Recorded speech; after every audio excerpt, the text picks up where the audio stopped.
I haven't discussed British politics in quite a while, but when I'm looking at what's happening, I'm like, Jesus Christ. Holy. Basically, when you look at the UK, you realize that regardless if the Conservatives or Labour are in power, it's pretty much the same thing.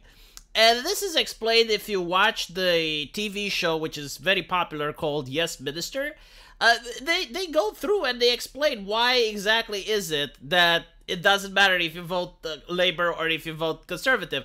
And it's because the civil servants are the ones that are usually pulling the strings and they remain between elections. So that's pretty much why things don't change. Like, the country is on a course, and regardless of what happens, regardless how people vote, it's still the same course. I mean, you also notice, like, a couple of things that don't make sense. For instance, Boris Johnson, right? Like, he comes out and he basically says, oh, yeah, we got the pandemic, but we're not going to lock down. We're not going to do what everyone else is doing. We're not going to become China. We're going to just keep things the way they are. We're going to protect the elderly. And then literally after a couple of days, he's like, yeah, we're going to go into tier 17 lockdown. And the question is, like, what exactly changed between then and now? And you notice, like, okay, so if the Conservatives were so concerned about the pandemic, the plague, I mean, they were so concerned that they locked people in their houses and stuck the police on their asses. Why were they partying? Like, why were they risking their own health and gathering together in these parties, not afraid for their own safety, right? And the answer is, well, when you look at the civil servants, it's like they're the ones that are making the decisions and influencing the politicians. At least that's my opinion on things.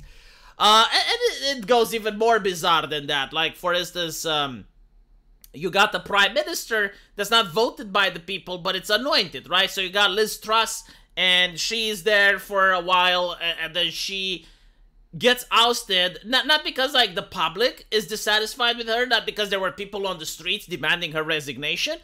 No, it's simply because party members threw a hissy fit and they had, like, this inner revolt, and she gets that taken down, and now you have Rishi Sunak that's anointed as prime minister. So yeah, I can understand why people that are conservatives are very dismayed and upset about the politics that are happening in UK. And usually what ends up happening is that when you see that the politicians you vote for do not represent you, it's less likely that people will show up to vote, or if they do, they may vote for the opposition out of spite in order to punish the politicians that didn't represent them the way they wanted. So it's no surprise that the Conservatives aren't doing a good job. But they're actively working in order to make sure that they lose even more seats. If possible, maybe in the next elections they can go for 0 seats. I mean, that would be a historical thing, right?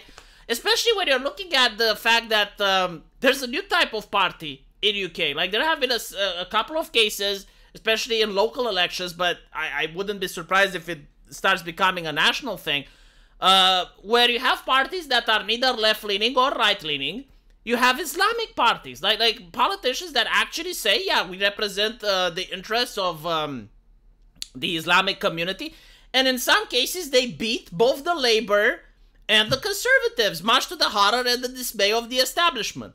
So how are you going to deal with that? Well, apparently the Conservatives are going to deal with that by making themselves even more unappealing. So they're announcing mandatory national service for every 18-year-old. They will be able to choose between a full-time placement over 12 months in the armed forces or 1 weekend per month for a year volunteering in their community. Now, I see some boomers that think that this is a good idea, and it's a good idea because you're not the one that has to volunteer. That's why it's a good idea. But if they were to fuck with you personally, I'm pretty sure you wouldn't vote for them. In fact, I'm willing to bet that there are going to be many young people that would probably stay at home, not vote at all, but due to this change, they're going to actually make time and get invested in the electorate process.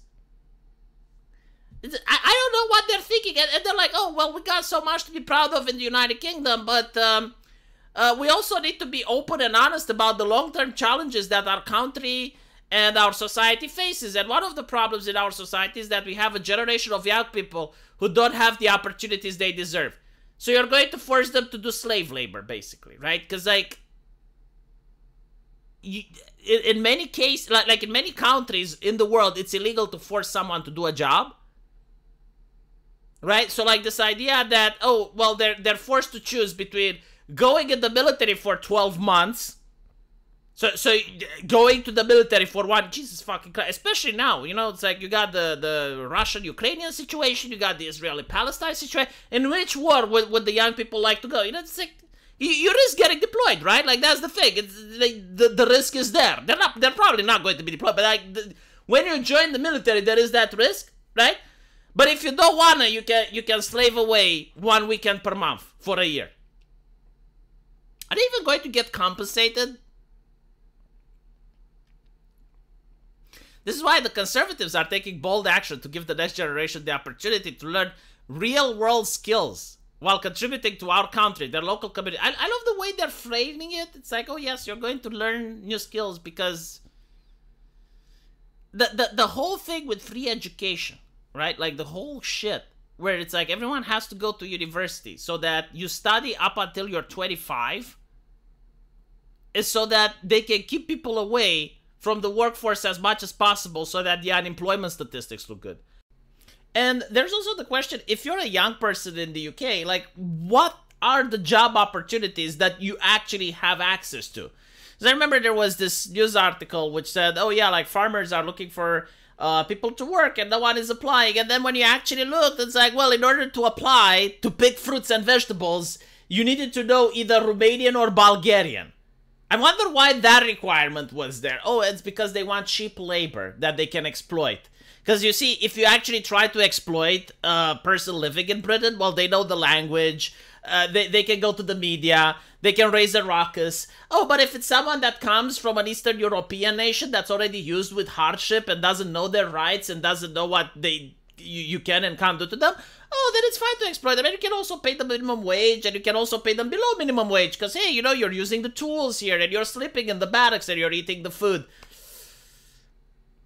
I wish the government would actually look into this, because that would be interesting, and to see what they find out. But for some reason, no. Instead, yeah, you're going to tell young men that, hey, you can either join the military, or if not, you can do civil service. Yeah, I'm sure they're going to vote for that.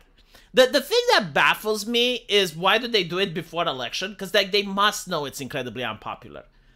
So it's almost like they're planning to lose so that change can happen. Like people in society can see, oh, look, the parties are changing. Labour won. I don't understand it. It's so bizarre.